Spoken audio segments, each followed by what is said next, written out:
Hello, everyone. Good morning.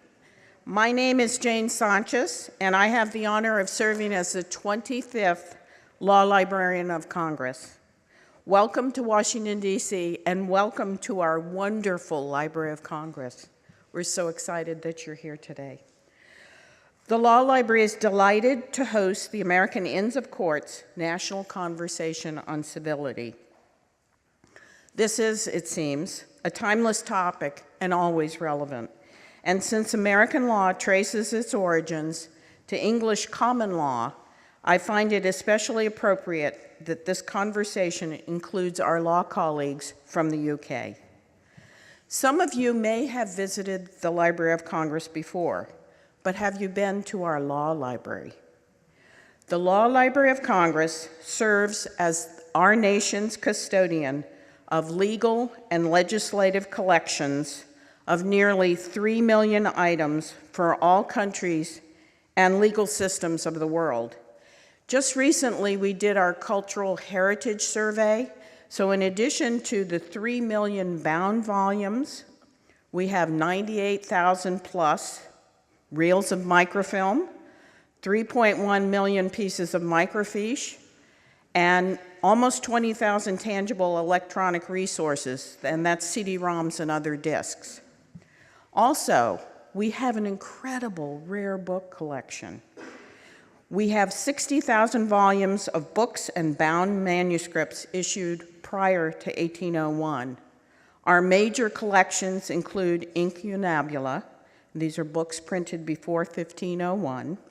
We have a Roman law collection, a canon law collection, Western European customary laws and concilia, early English yearbooks and statutes, the works of William Blackstone, early American session laws, and early English and American trials.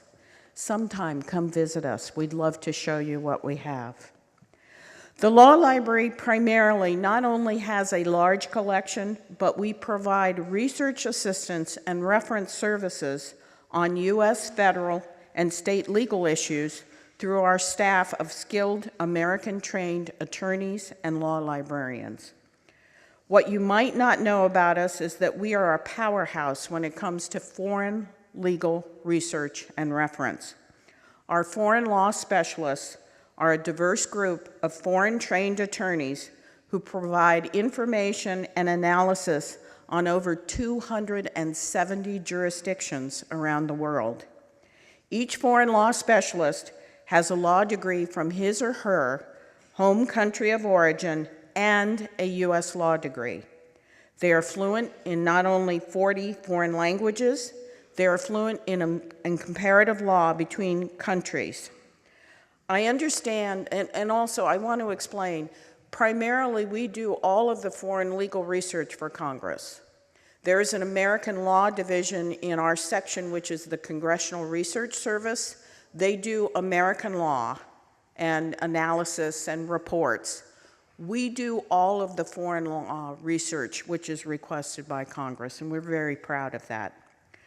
I understand that many of you are visiting DC from out of town, and your home jurisdictions are perhaps not within driving distance. Perhaps you live an ocean away. But I would like to emphasize that the Law Library is here for you despite physical distances. We've made it simple for you to contact us and find us on the web. Our easy-to-remember web address is law.gov. That's easy to remember, right? There you can begin your research into the Law Library's digital collections on government and law by region, county, country, and state. And if you prefer to speak to one of our talented staff, hours permitting, the direct line to our reference desk is also on the website. After hours, you can ask questions via our Ask a Librarian online reference service, and someone, a human, will call you back and answer your questions. However you contact us, please know that we are here to serve you, the members of the global legal community. We hope that this is the first of many visits by the American Inns of Court to Washington, D.C. And the next time you're in town, please be sure to visit us in the Law Library. We are across the street in the Madison Building on the second floor. At this time, I would like to invite to the stage the President of the Board of Directors for the American Inns of Court, Dean William Koch. Thank you.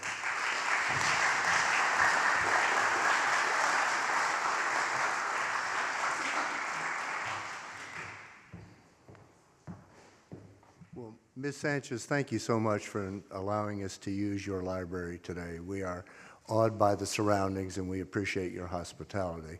And let me welcome all of you to the second annual American Inns of Court Conversation on Civility. It's a very, very important and timely topic in both our countries, I suspect.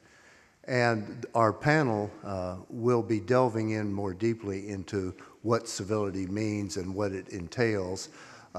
Being from Music City, USA, Nashville, Tennessee, there's always a musical connection. So if I were to explain to you one aspect of civility, it might come from a story that many of us know. And I'm sure most of you in the room are familiar with Ms. Anna Leon Owens. She was an English widow who was asked to come to Siam, now Thailand, to teach the king and his court English. And that became some novels called Anna and the King of Siam. It also became a musical called The King and I.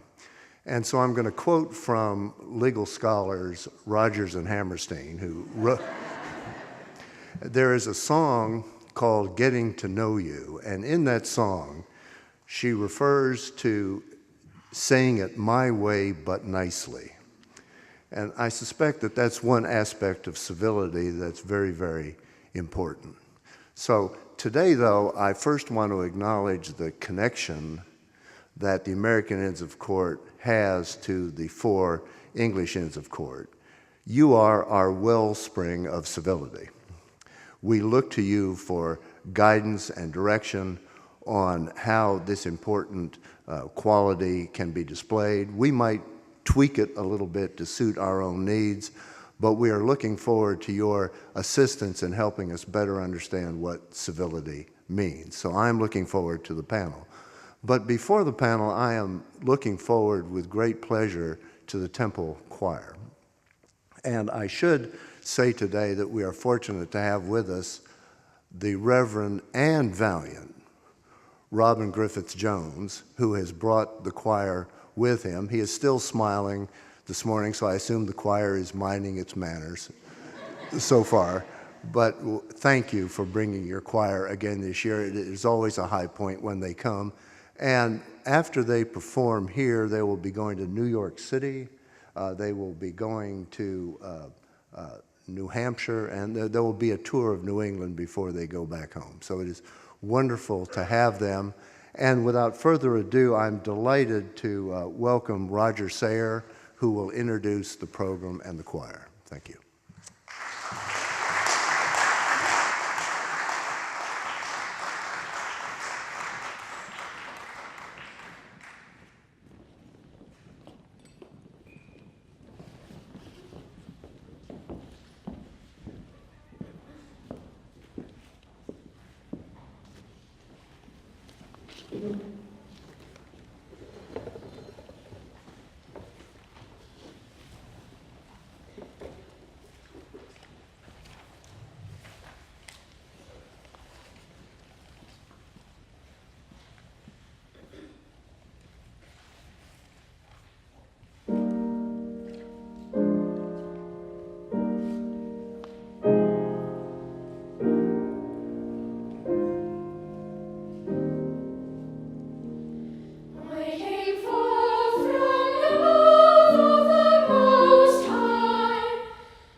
morning. It's a great privilege for us to be here all the way from the UK. We have sung here before in 2014. Some of the boys still here. I'm just going to ask them to put their hands up who are singing here for the second time. Yeah.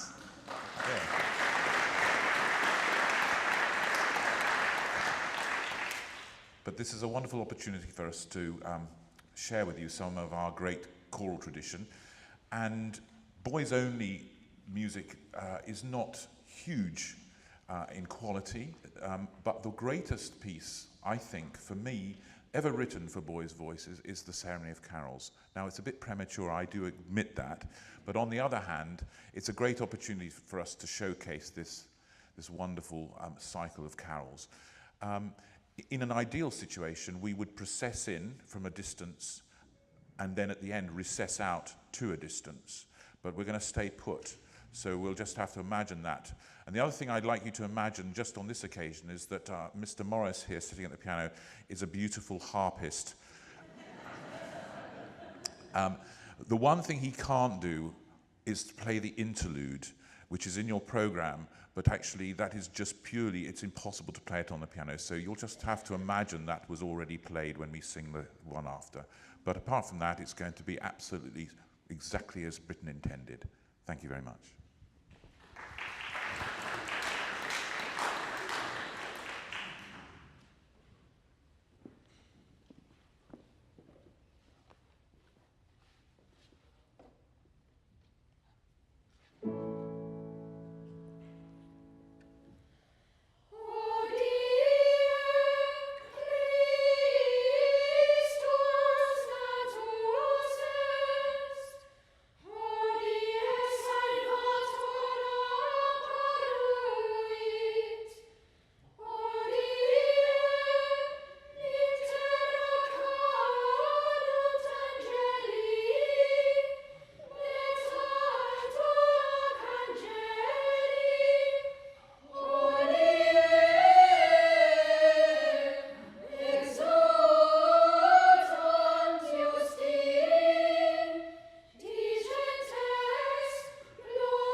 So these last two pieces are not the sort of pieces we'd sing in a liturgical context. We are going to try our Cockney accents now, with maybe it's because I'm a Londoner. This is an arrangement by one of our choir men, Jonathan Darborn, who's done specially for this trip. And following that, the folk song Loch Lomond. And then if you really are enthusiastic enough, we might sing something American for you.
Thank you.